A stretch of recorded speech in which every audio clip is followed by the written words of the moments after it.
এবং বিশেষ করে এই সংস্কার প্রস্তাবনাগুলো যেগুলো এসেছে 11টি সংস্কার কমিশনের, সেগুলো নিয়ে প্রপার বিশ্লেষণ হওয়া এবং সেগুলো নিয়ে প্রপার ডায়ালগের আমরা একদমই অভাব দেখছি। সেই জায়গায় যে নাগরিক কোয়ালিশন এসে এই উদ্যোগটা নিয়েছে এবং সংস্কার ভাবনা এবং রাষ্ট্রকে পুশ করা, রাজনৈতিক সংগঠনগুলোকে এনগেজ করা, সকলের কাছে পৌঁছানোর যে উদ্যোগটি গ্রহণ করেছে সেটাকে আমি বিশেষভাবে সাধুবাদ জানাতে চাই এবং সময় উপযোগী উদ্যোগ হিসেবে মনে করি। আমি খুব বেশি কথা বলবো না, এতটুকু বলবো যে আমরা জুলাই আগস্টে যে অভ্যুত্থান দেখেছিলাম সেই অভ্যুত্থানে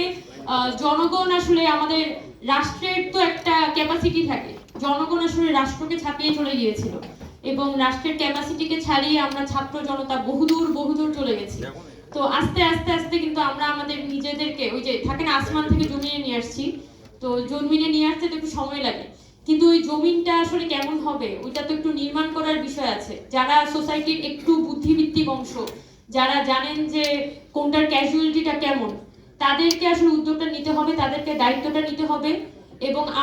আমাদের এটাই কথা যে আমরা ছাত্ররা গত জুলাই মাসে এত রক্তপাতের মধ্য দিয়ে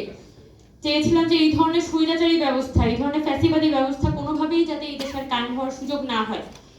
তো কোনো পরিবর্তনই যদি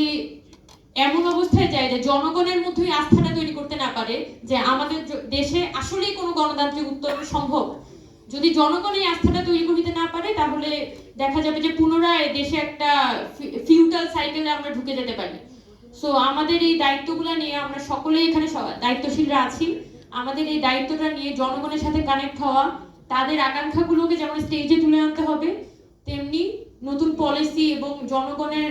প্রয়োজনীয় পলিসিগুলো যাতে মাঠ পর্যায়ে সরকারি পর্যায়ে বাস্তবায়িত হতে পারে সেই উদ্যোগগুলো আমাদেরকে নিতে হবে। তো আশা করি যে নাগরিক কোয়ালিশন এই জায়গায় একটা ভালো ভূমিকা পালন করবে এবং বর্তমান সময়ে আমরা খুবই একটা আনস্টেবল সিচুয়েশন পার করছি এবং আমরা আশা করি যে আমরা এই যে অভ্যুত্থানটি হয়েছিল তার কিছুটা হলেও আমরা আসলে ধারণ করতে পারবো এবং যতদিন পর্যন্ত অন্তর্বর্তীকালীন সরকার আছে দেশের জন্য যা প্রয়োজন, দেশের জন্য যে ধরনের উদ্যোগগুলো গ্রহণ করা প্রয়োজন সেই উদ্যোগগুলো আমরা দেখতে পারবো। এটাই, খুব বেশি কথা বলবো না, ধন্যবাদ সবাইকে।